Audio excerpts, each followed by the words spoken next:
Item ಯಾವುದೇ ಇರಲಿ try ಮಾಡಿ ಆಚಿ ಚಿಕನ್ ಮಸಾಲಾ. ಫುಟ್ಬಾಲ್ ಜಗತ್ತಿನ ದೈತ್ಯ ತಂಡ ಸ್ಪೇನ್ಗೆ ಅಷ್ಟೇನೂ ಪರಿಚಿತವಲ್ಲದ ಕೇಪ್ ವರ್ಡೆ ತಂಡವು ಶಾಕ್ ನೀಡಿದೆ. ಕಾಗದದ ಮೇಲೆ ಅತ್ಯಂತ ಬಲಿಷ್ಠವಾಗಿ ಕಂಡಿದ್ದ ಸ್ಪೇನ್ ತಂಡವನ್ನ ತನ್ನ ಅದ್ಭುತ ರಕ್ಷಣಾತ್ಮಕ ಆಟದ ಮೂಲಕ ಕೇಪ್ ವರ್ಡೆ 0-0 ಗೋಲುಗಳ ಅಂತರದಿಂದ ರೋಮಾಂಚನಕಾರಿ ಡ್ರಾಗೆ ಮುನ್ನಡೆಸಿದೆ. ಸ್ಪೇನ್ ತಂಡವು ಪಂದ್ಯದಲ್ಲಿ 62% ಚೆಂಡನ್ನ ತನ್ನ ನಿಯಂತ್ರಣದಲ್ಲಿ ಇಟ್ಟುಕೊಂಡು 23 ಬಾರಿ ಗೋಲು ಬಾರಿಸಲು ಯತ್ನಿಸಿದ್ರು.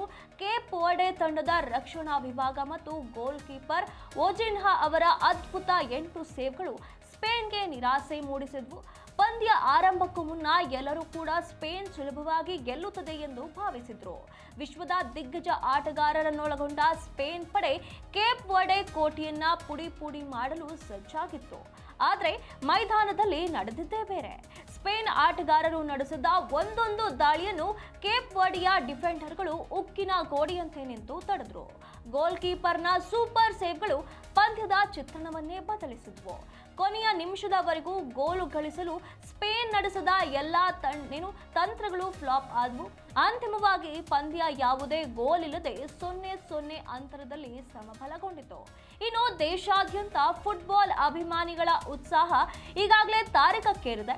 ಯಾವುದೇ ಅಡೆತಡೆ ಇಲ್ಲದೆ ಅತ್ಯುತ್ತಮ ಡಿಜಿಟಲ್ ವೀಕ್ಷಣಾ ಅನುಭವದೊಂದಿಗೆ ಈ ಕ್ರೀಡಾ ರೋಮಾಂಚನವನ್ನ ಸವಿಯುವುದಕ್ಕೆ ಹಿಂದೆ Zee5 ಮತ್ತು ಯುನೈಟೆಡ್ 8 ಸ್ಪೋರ್ಟ್ಸ್ನಲ್ಲಿ ಲೈವ್ ವೀಕ್ಷಿಸಿ ನಿಮ್ಮ ನೆಚ್ಚಿನ ತಂಡವನ್ನ ಹುರಿದುಂಬಿಸಿ. ಇನ್ನು ಫುಟ್ಬಾಲ್ ಜಗತ್ತಿನ ದೈತ್ಯ ತಂಡ ಅಂತಲೇ ಹೆಸರುವಾಸಿಯಾಗಿರುವಂತಹ ಸ್ಪೇನ್ಗೆ ನೆನೆ ಶಾಕ್ ನೀಡಲಾಗಿದೆ. ಅಲ್ಲಿ ಎಷ್ಟೇನೂ ಪರಿಚಿತವಲ್ಲದಂತ ಕೇಪ್ ವರ್ಡೆ ತಂಡ ಈ ಒಂದು ತಂಡಕ್ಕೆ ದೈತ್ಯ ತಂಡಕ್ಕೆ ಶಾಕ್ ನೀಡಿರುವಂಥದ್ದು. ಇಲ್ಲಿ ಕಾಗದದ ಮೇಲೆ ಸ್ಪೇನ್ ತುಂಬಾ ಅತ್ಯಂತ ಬಲಿಷ್ಠವಾದಂಥ ತಂಡ ಅಂತ ಹೇಳಲಾಗ್ತಾ ಇತ್ತು. ಆದರೆ ನಿನ್ನೆ ಕೇಪ್ ವರ್ಡೆ ತಂಡ ಏನಿದೆ ಅದು ದೊಡ್ಡ ಮಟ್ಟದಲ್ಲೇ ಶಾಕ್ ನೀಡಿರುವಂಥದ್ದು. ರಕ್ಷಣಾತ್ಮಕ ಆಟದ ಮೂಲಕ 0-0 ಗೋಲುಗಳಿಂದ ಈ ಒಂದು ಪಂದ್ಯ ಅಂತ್ಯವಾಗಿದೆ.